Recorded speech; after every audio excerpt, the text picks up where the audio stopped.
Hello and welcome to another Raid Shadow Legends video. It is Boss Ini here from CARDIEL Gaming, and today we will be having a look at TARAS. This guy here, TARAS. So we're going to be having a look at TARAS.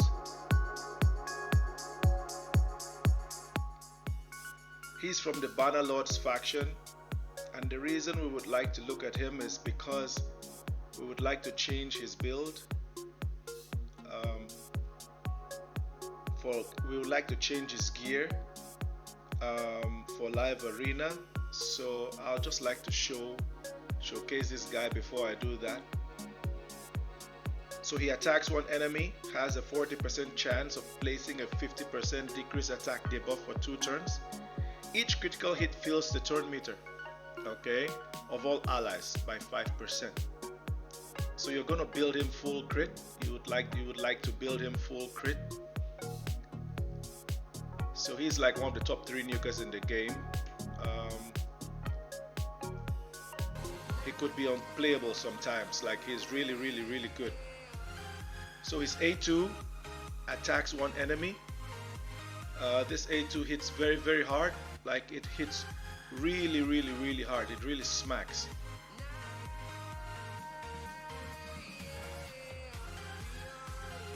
So it attacks one enemy and places a stun debuff for 2 turns and deals double the damage, okay, to enemies whose attack is equal to or higher than this champion's attack.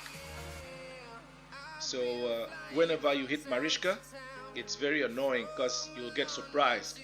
Okay, this guy is just is gonna counter attack with the A2 and just kill people. His A3 attacks all enemies. Damage increases by 15% for each buff on all allies. Can you imagine this? This is what everyone is scared of, yeah? So this increases increases the duration of all ally buffs by 1 turn. Just imagine having 20 buffs. 20 times 10 is 200 plus 100, 300% of the damage, man. So we're gonna showcase this guy in the Clan Boss for now. It's not the most ideal team, but yeah, this is my team. I'll use whatever I can to showcase him. If you know about Seer, she is with Warlord, yeah. Okay, so this is what happens with Seer. A lot of people actually use Seer for wave clearing, and I use TARAS. Like, I stopped using Seer, and now I'm now using TARAS. So potentially she should do more because she takes off all buffs from all allies and all enemies. Okay, but what enemy buffs, if you want to think about it, right? What enemy buffs before you have a chance, right? So there is it Kutraxa is one of these champions in the waves that normally puts a revive on death on herself before you start the fight. So if you phase her, I mean, that's fine, but how many times you phase those kind of champions that place buffs on themselves, like right from the beginning? So when she takes out all buffs, okay, she's gonna now attack all enemies. So what happens is the disadvantage with Seer is that she's gonna take out all your buffs. So in Doom Tower Heart, like, it's you need to build people a little bit tanky, because after Seer goes, if she doesn't clear the waves, then you have a battle on your hands, you know. And then she deals damage according to the number of removed buffs. So potentially it should be insane. Like, it should be a lot more, okay? So if you want more damage, of course you need to put your drop defense and weaken. You are not just gonna leave it like that, right? You need to put in your drop defense and weaken. And then she has a 50% chance of placing a sleep. Okay, I mean, the sleep will help you to recover, you know, give your champions a chance to, like, place more buffs and just recover.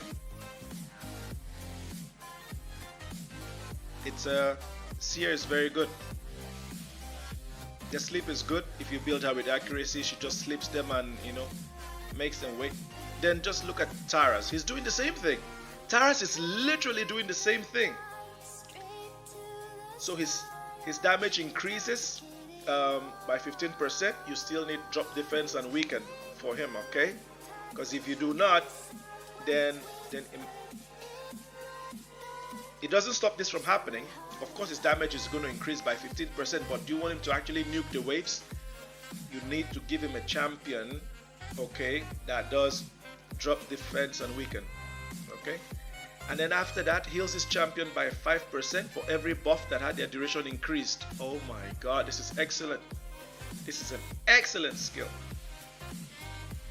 So he now restores decreased max HP equal to the amount of any surplus heal. So whenever he does this, is when he now cleans up his frayed HP.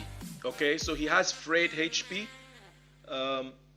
because of his other, you know, skill kit. So this skill, when he uses this A3, it actually wipes off that frayed HP. Remember when everybody was freaking out about Hydra? Hydra was destroying people's max HP. Yeah, imagine being with a TARAS and he cannot use his A3 to cleanse. Yeah, it's quite nightmarish, man. It has happened to me before. Nightmarish. So let's look at this passive. When attack, decrease the enemy's attack by 10% and up to 50%. Wow, and 25% against bosses. So go against this guy with your defense based nuker and HP based nuker, okay? Whose skills are not, whose damage is not based on attack. Because dude, this guy is gonna reduce that attack. He's gonna reduce their attack. Okay? So it does occur once per skill. Then attack reduction resets after each round. I mean, that's fair enough. Then it's going to place a fear on all enemies. I don't understand why there's no cooldown, but it says active effect. Like, why an active effect when it has no cooldown? This is actually a problem. I think this is wrong wording if you want to look at it. He actually places, like, there's no cooldown on this thing, and he places it at the beginning. Not on everyone. Orcs, Ogre tribes, undead hordes, and demons spawn at the beginning of each round for one turn. Like, the fear is for one turn, and that's the beginning of the round. So why is it active? Like, is it gonna happen again? Does it have any cooldowns? Like, I don't know why they just want a word and just give him passive and active effect. Like, I don't understand what these guys are up to. If something is happening at the beginning of the round, like, why word it this way? It's not even gonna be resisted, and there is no cooldown. So why is it an active effect? Imagine Calvalax.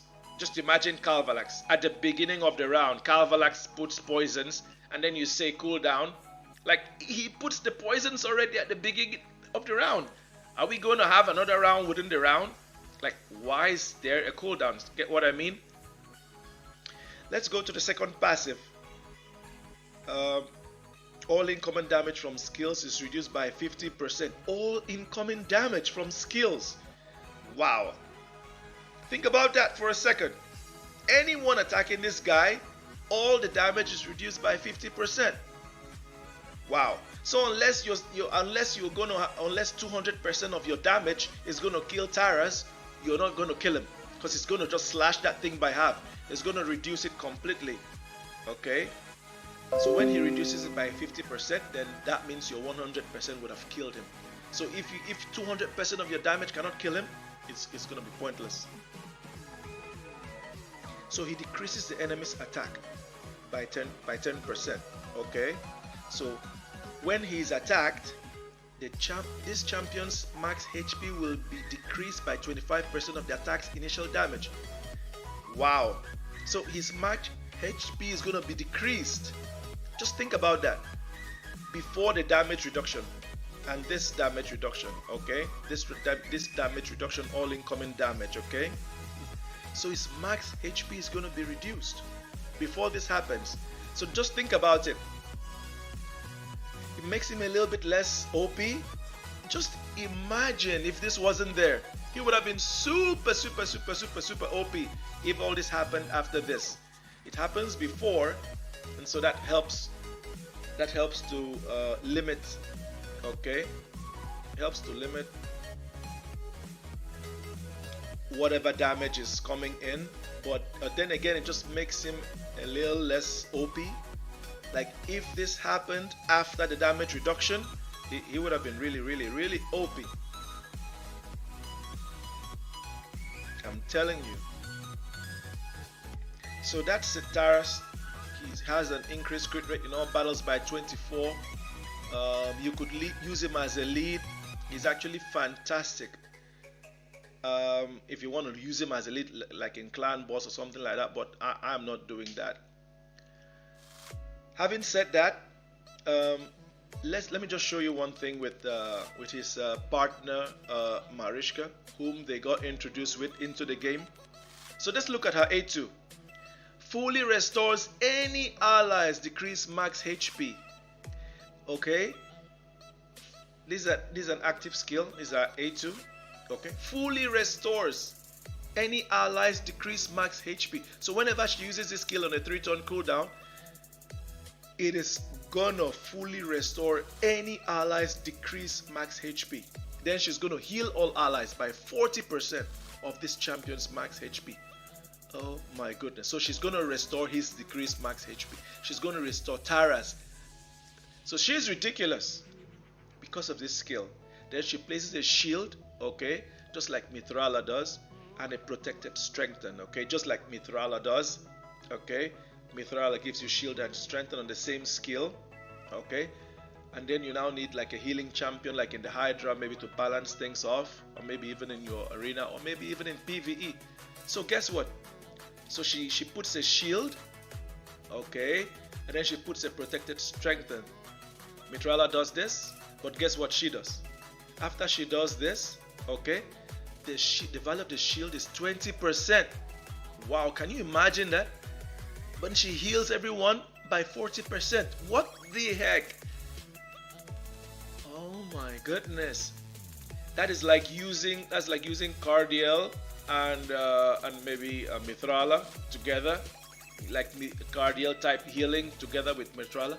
So that makes her so OP on a 3-turn cooldown. That's what she does. That's why when you pair them together, she just uses that skill and just wipes off his decreased HP if he doesn't use his A3 to wipe it off himself. So let's just go into this champion. Let me show you this champion. Where is he? This is TARAS. This is my TARAS. Yeah, he's in lethal and immortal. Just have a look at this guy. Pretty lucky to be able to farm this and get all this stuff. I've been pretty lucky. Yeah, but this set is not ideal. It's not the most ideal. You would love HP there. Definitely you would love HP there.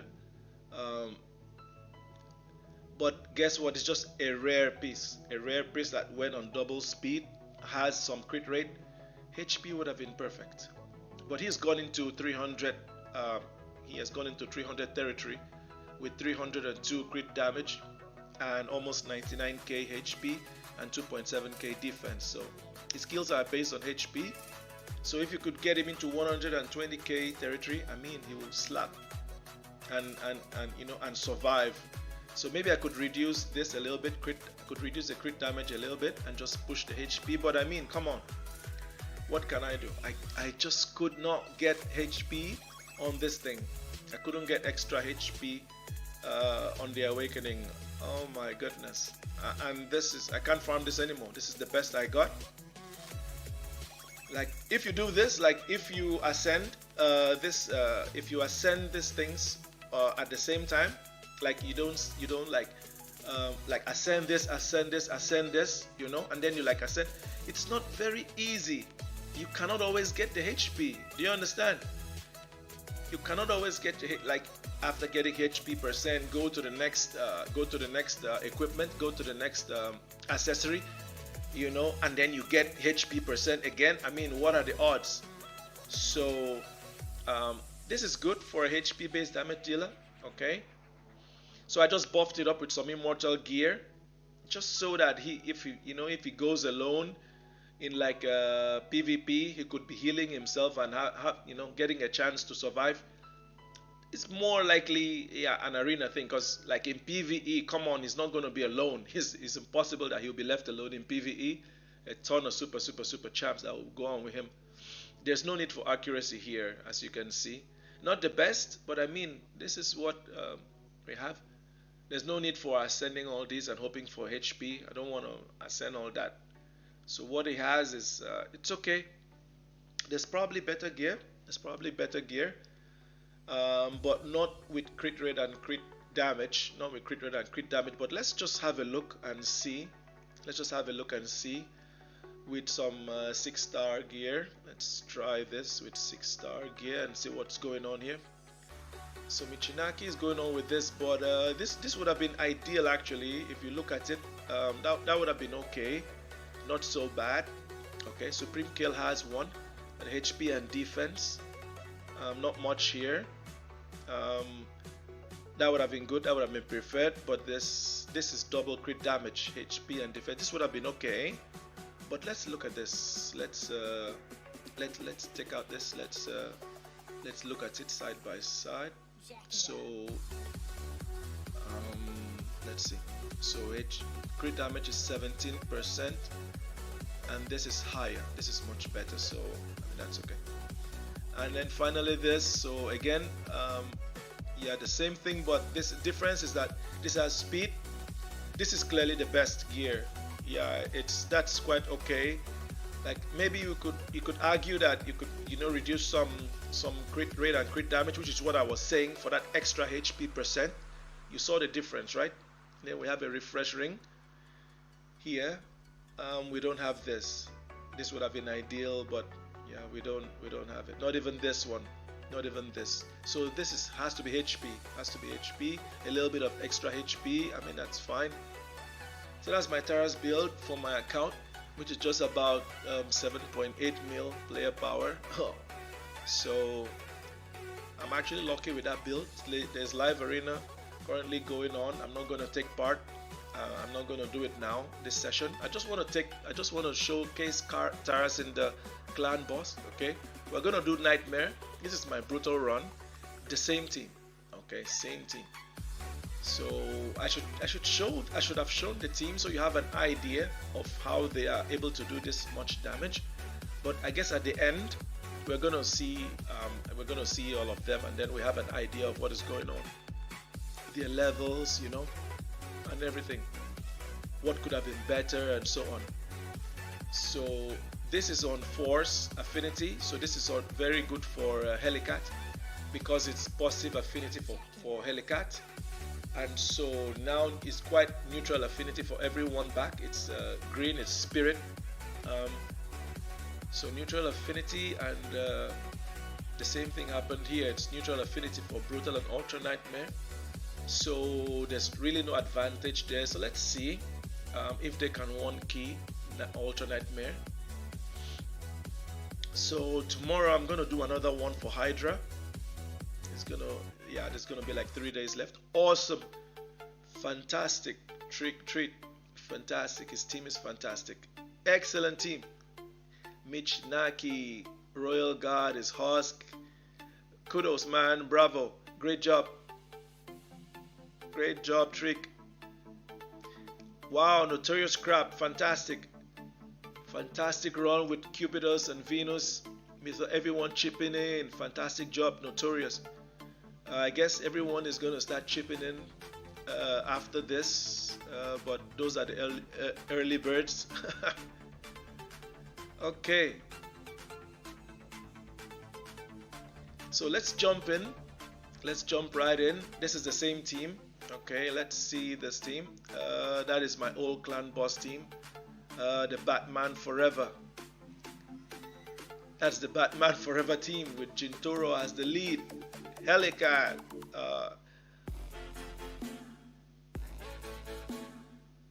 Batman, Warcaster, Doom Priest, You know, they all have their jobs, you know. Doom Priest for the cleanse, the Bat himself for the turn meter, Helicath and Warcaster help to do block buffs, block damage buffs. Okay, they take turns. It is a fantastic team. It is perfect, but I don't really like it because I'm not so much of a fan of Jintoro. Giving Jintoro a lot of cool gear just for him to do 1k in Clan Boss. I don't think I really like that. My Doom Priest, I use Doom Priest against the Borgoth guy with bombs in Doom Tower. Actually, I have two, so this is another one. But I don't use these guys anywhere else, you know.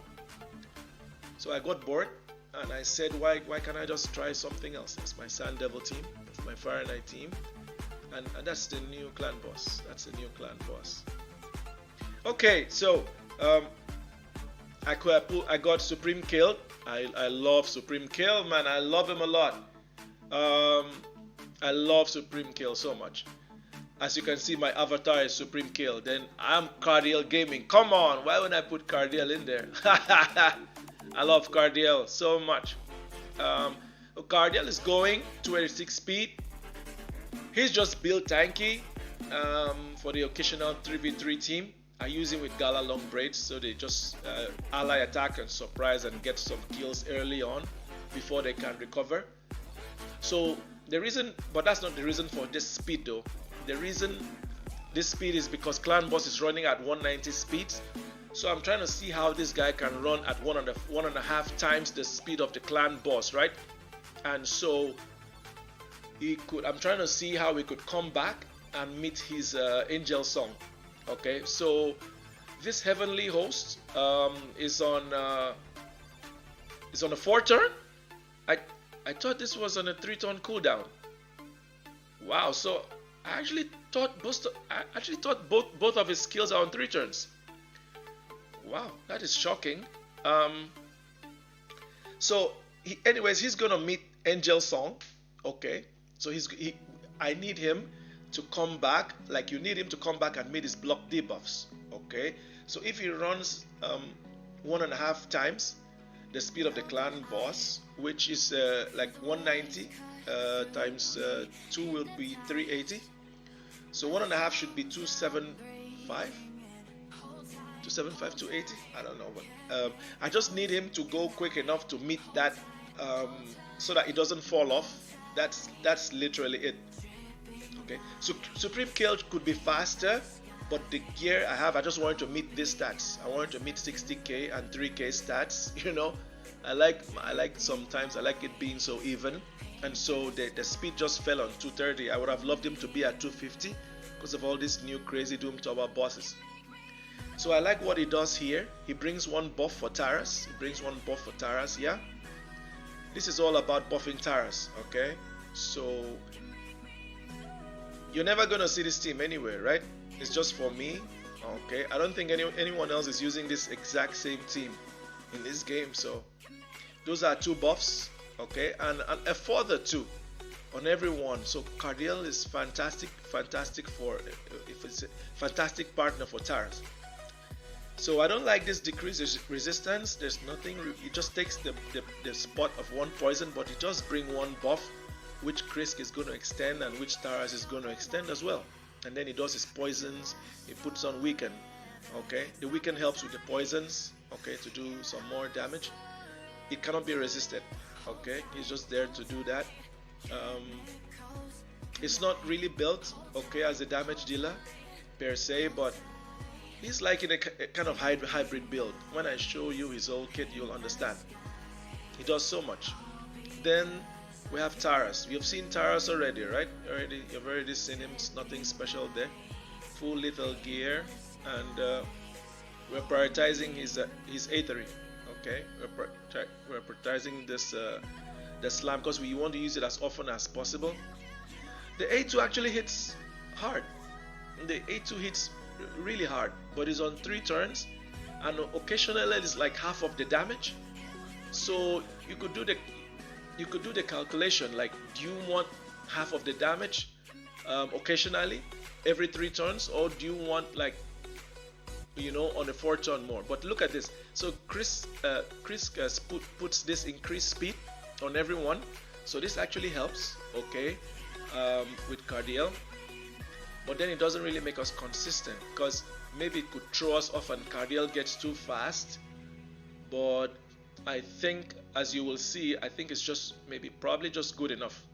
Okay, so I'm basically using the HELICATH build from the Batman Forever, still using the same speeds. So he brings ally protection. Okay, so in case that block debuffs buff goes off, then he has the ally protection, right? Okay, so this is like my Hydra build. So this resistance is just because of having like Geo in the team that does decreased accuracy on the bosses. So if he does the with his A1, if he does this decreased accuracy, then he actually needs 250 resist, because I think the Hydra like maximum accuracy should be like 500.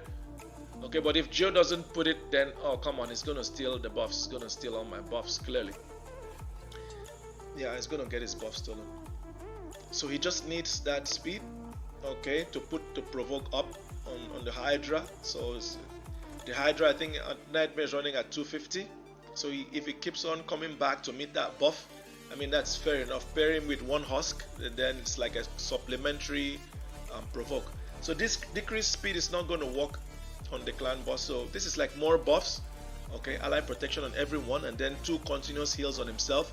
So some super good buffs for TARAS. And then for this, of course, you're not going to provoke the clan boss. We don't care about that. But look at this. It's going to put an increased speed on everyone, increased defense on himself. Just look at that. An extra buff for himself and increased speed on everyone. HELICATH is just there because if HELICATH is not there, then nothing is going to happen, right? Maybe you could bring in what's her name, the small dwarf girl who is on a 3-turn cooldown.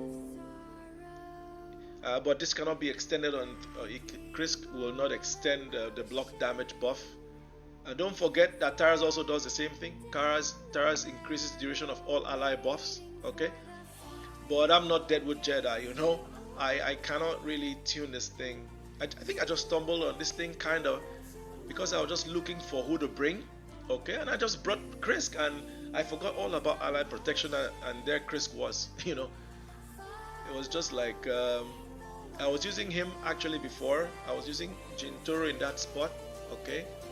Then I said I have Supreme Kael, like what the heck? So I brought in Supreme Kael, and then that's how I took off Jintoro. And then this is why the team is the way it is, and that's why you can see all this brimstone, because they're all like doing clan boss, like fighting bosses more or less, you know. So this for Hydra, even the brimstone helps. He's clearly an arena. Okay, he's not using War Master. He's not on War Master either. I think he's using accuracy as a tier 6 mastery, which is not fair. Either accuracy or resistance. So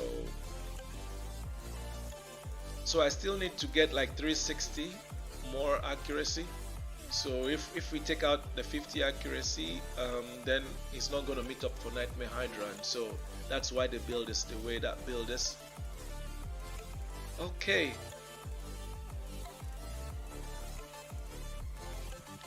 So let's just see. Wow, he has on resist. Wow. Okay. He's on resist. I mean, he's not fighting anyone to heal from that. I'm not really using him 3v3 anymore, so maybe I need to change this build. This is good. This is good for clan boss. This is good actually for clan boss. This is also good. That's also good. I guess this was the reason, but I think it should have gone more accuracy instead of like resist. I don't think I really need that extra resist, because in Hydra I think Mitrala covers him sometimes. But anyways, I just wanted to get this, okay, just in case like Geo drops the decreased accuracy. I guess that is why. So he kind of heals extra with Immortal, and he's on a Defiant set just to limit that extra damage, and then Perception. Okay, he can take less damage from AoE attacks. So Hydra, I don't really want to be showing the builds, but I guess I just wanted to get that out of the way. So we can see KRISK's build. Ultra Nightmare. Let's get in and let's see. Neutral affinities for everyone. Let's see how this goes.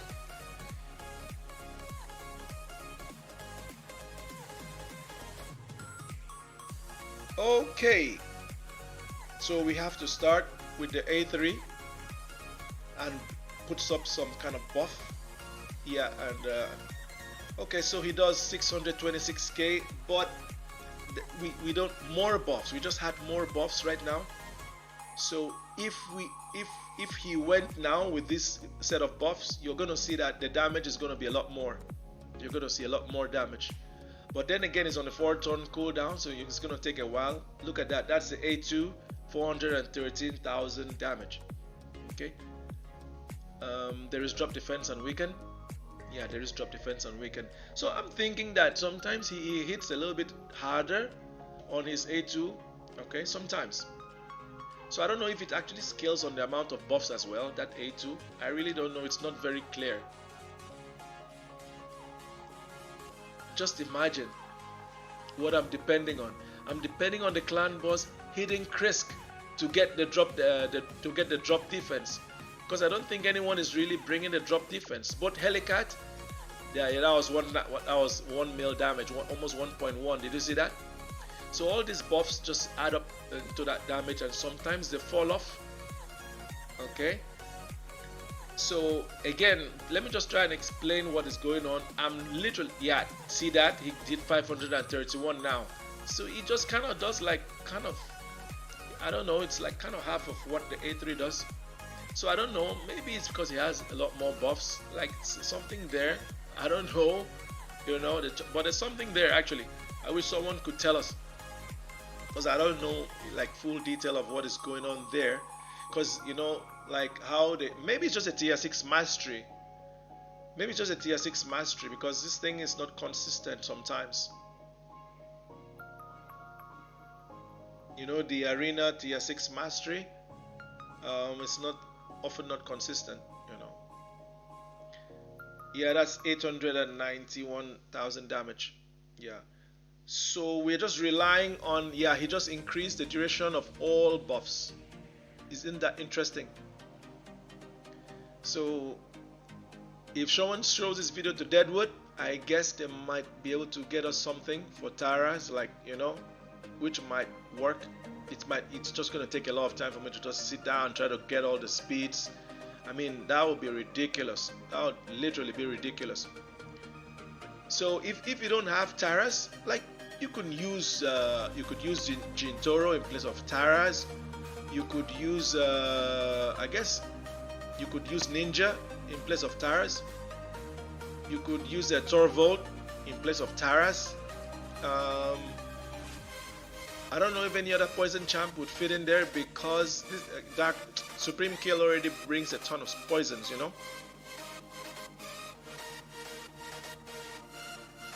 Okay, so yeah, so that's just what is happening. HELICATH does the block damage thing. He's very consistent, as you can see. He's very consistent. I've also tried prioritizing TARAS A2, but he didn't do much better. Okay, so I think it's still better if you prioritize the A3, and so that he goes, even though he goes 4 turns, he just like does more damage overall. Okay, I think that's the better way to go. So CARDIEL just literally has to keep going, and just you know, just to block, just to put up the block debuffs buff. We're relying on KRISK, good accuracy, so every time the clan boss goes, he's gonna debuff himself. Literally, that's where we're getting our drop defense from. We can sometimes Supreme Kael, sometimes HELICATH, and I think KRISK also does. I think it's decreased attack and decreased defense for KRISK. So this works on all rotations. This works all the time, all the time. So if the, yeah, see, CARDIEL just blocked that. He just went before the stun came. So nobody gets to be stunned. He doesn't stun anyone actually. So that is actually really, really good. That's really good.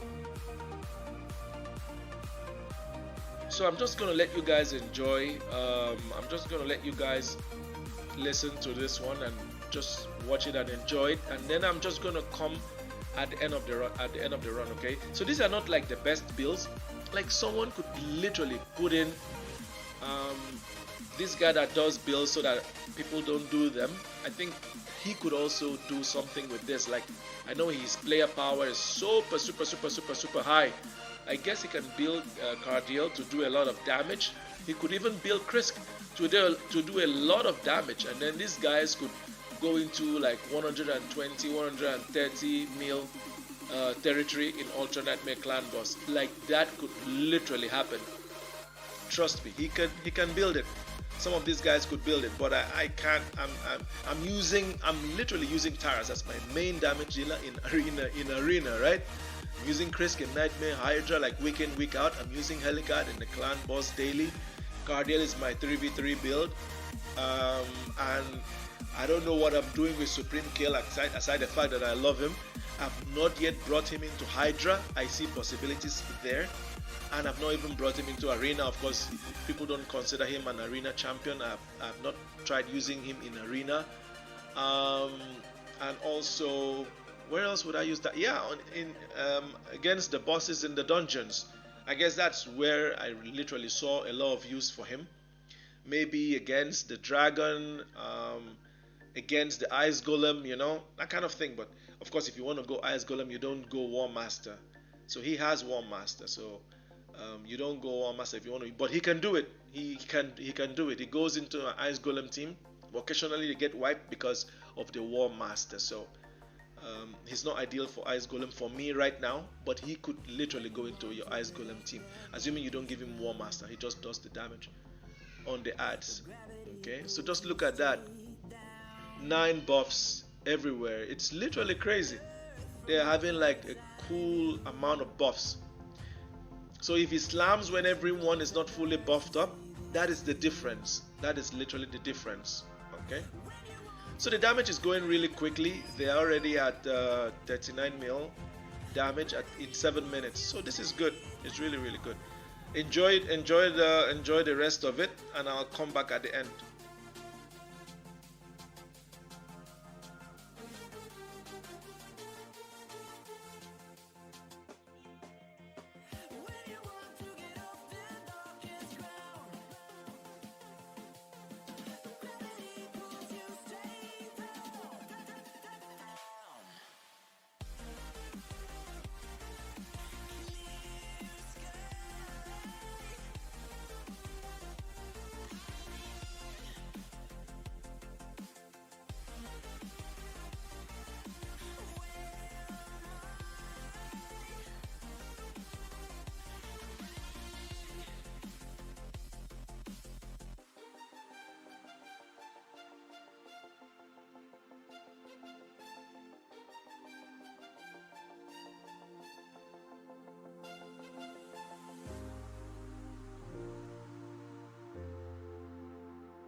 To get off that darkest ground,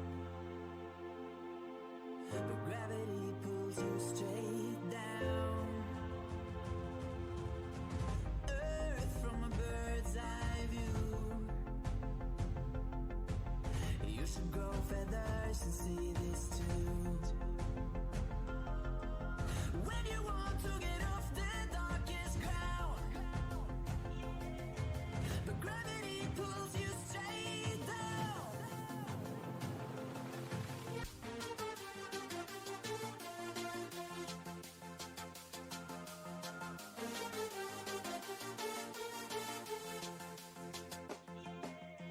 When you want to get off the darkest ground,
fleeing. I will let you in this game. Take me out when I'm down. 'Cause with you I'm safe and sound. Safe and sound. Safe and sound. Safe and sound. Safe and sound. Safe and sound. Safe and sound. Safe and sound.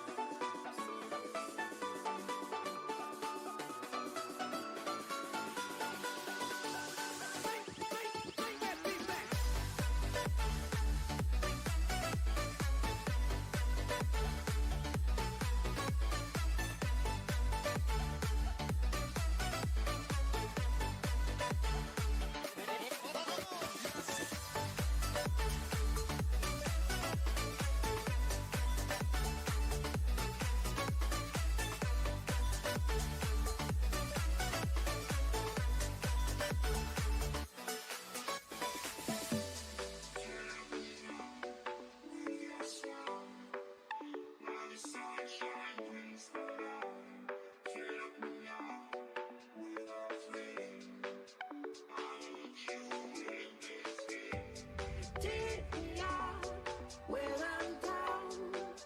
'Cause with you I'm safe and sound. Safe and sound. Safe and sound. Safe and sound. Safe and sound. Safe and sound. Safe and sound. Safe and sound. Safe and sound.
So I guess we're now expecting Chris to be dead. Someone is like, or not like Chris, like we're now expecting everyone to just die, right?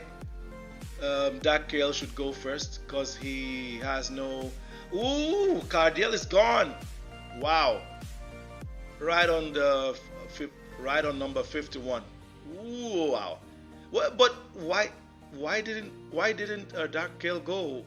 Supreme Dark Kael. Why didn't Supreme Kael go? It's not as tanky. Wow, the clan boss doesn't care about block damage from turn 50. He literally doesn't care. He's gonna be ignoring everything, and you cannot revive after 50 turns. And so, as you can see, TARAS starts dropping his damage because we don't have all those buffs. Yeah, now Helicath is now gone. I don't understand. Why is he picking up? What is happening? Is Supreme Kael a lot more tanky? What's going on? Like, TARAS is clearly the most tanky, so wow, okay, finally Supreme Kael is gone. I guess he's gonna target KRISK next. Yeah, yeah. So that's how the clan boss works. So that's just basically 88 mil. That's nice. That's fantastic. Just look at that. What can we say? Right? So for a team that does this kind of, just look at this. Just look at this. Look at, he's not on any damage gear, but look at the damage. Just check out the healing. That is insane. He heals based off his A3, so that is very good. Same thing is happening to KRISK. So look at this. The other team, it's the same team, of course, but look at the kind of damage these guys are putting out. Okay, Supreme Kael 28 mil. I mean, it's crazy. So we would have loved it if Clan Boss was forced. We would have loved it. He would have done a little bit more. Look at Supreme Kael, man. Just look at him. He's consistent. 27 mil. Okay. People, he's close to TARAS, man. TARAS is 30 mil and TARAS is top quality, you know. Look at this guy, man.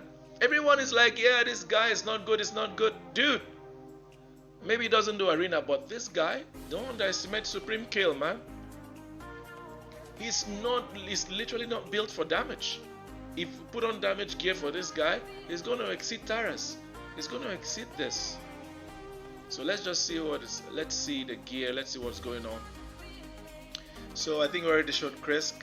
Yeah, on resist gear, which is ridiculous for Clan Boss, of course. But of course, it's just my Hydra KRISK. Of course, that's why it is on Brimstone, and that's fair enough.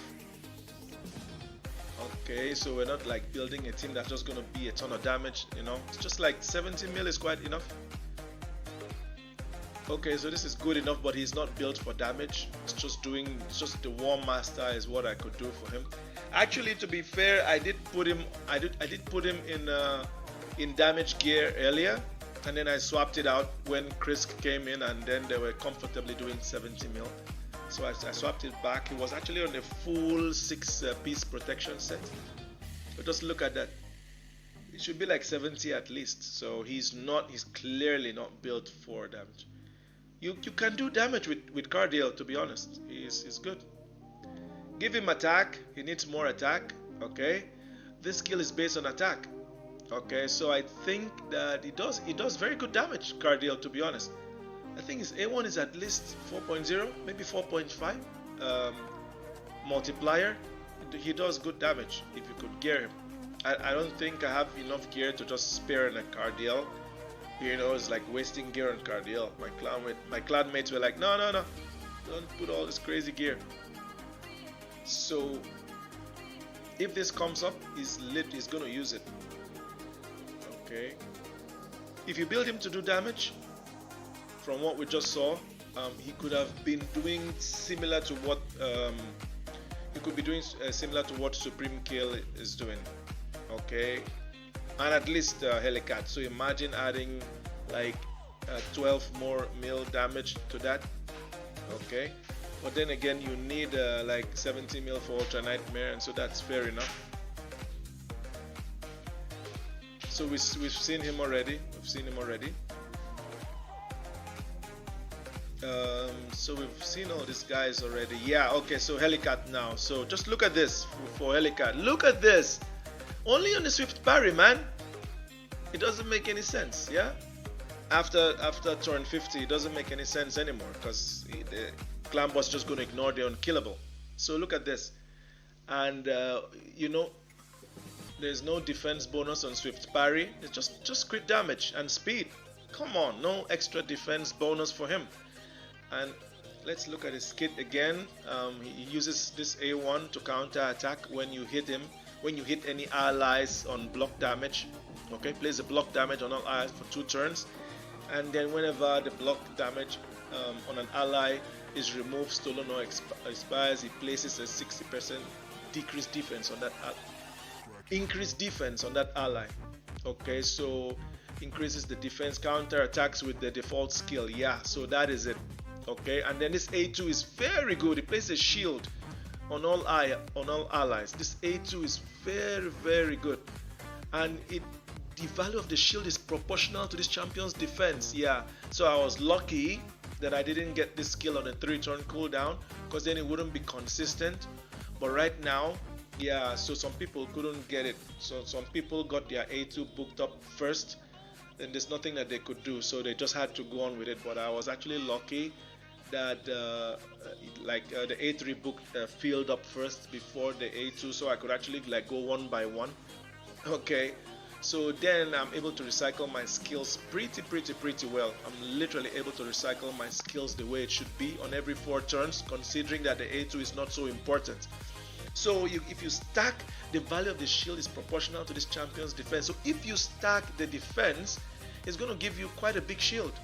Not like Valkyrie level shield, but yeah, if the shield goes according to the defense, you get 7k defense in there. Okay, it's going to do a lot of stuff for you. It's going to help you to survive. And I don't really have a lot of crit damage on my Great Hall. Okay, just look at this. This is nowhere near where it should be. But then come on, we have like extra 12% on this.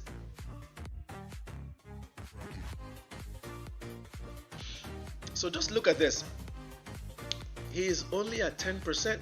We can have an extra 10%, defense in there. But again, why would I fill up the Great Hall just because of Helicath, which I use for my clan boss daily? I mean, come on, that doesn't really make any sense.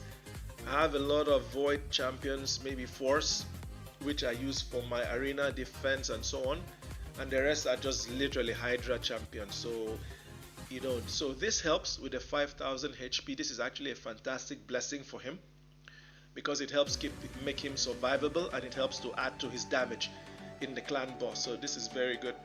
So 6.2k defense, the HP is letting him down. It's not good enough. I mean, it's okay, there's nothing you can really do with him. You have to give him War Master, the typical clan boss build, mastery build, so there's nothing you can really do with him. Next person is Supreme Kael. Oh my god, Supreme Kael, I love him.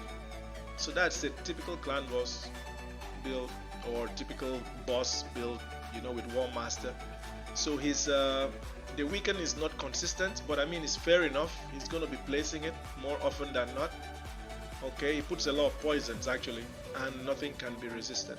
Okay, this really doesn't work. This decreases resist doesn't work on the clan boss, but the reason, of course, is because of the extra buff that he places for TARAS to rip. This is good, and then TARAS is going to extend this. KRISK is going to extend. That's just like one extra buff, so it's not like it's completely useless. He does his fair share of damage, and then he brings an extra buff. Okay, so and then he increases the duration of all debuffs in his A2. So this is fantastic. He's a very, very good champion. Very, very good champion. If you could build him well to use wherever. I mean, you will have tons of immortal gear lying around. You could build your Supreme Kael for him to do damage. For you use him in dungeons, and then he could just do damage. So he also helps to reduce the crit rate and the crit damage, and keeps you survivable for the clan boss. So this is good. It's good for damage mitigation for the clan boss. So he's really good. So this is what I put him in. He's going to be healing a lot, 6% every turn. So his health is always going to be full, because his health, it's not relying on anyone. Because with 2 territory speed, he's going to be taking turns, and then he ignores 5% of enemy defense. I mean, that is good. That is good. His damage kills off on attack, and this also helps, so that in case he needs to use any skill, or maybe the skill doesn't get on cooldown, he can use his A2 again. Okay, because we just prioritize the A2. Yeah, so this is actually fantastic champion. So I love the fact that it's actually survivable, and it's still doing a little bit of damage. So you could just literally put him anywhere. I've not been able to craft anything for him yet, and that's because these hybrid builds are not very popular. People want to either do damage or they just want to survive, right? So like this hybrid kind of builds is like, you know, it's crazy. It's actually weird to see that you don't actually need any accuracy, okay, on this guy, because that would have actually, you know, brought down like what he can do. So the fact that we're able to skip accuracy, we don't really care about resistance. I mean, that's good enough. So you could actually build him, survive and do damage at the same time. It's fantastic, fantastic build. I love it.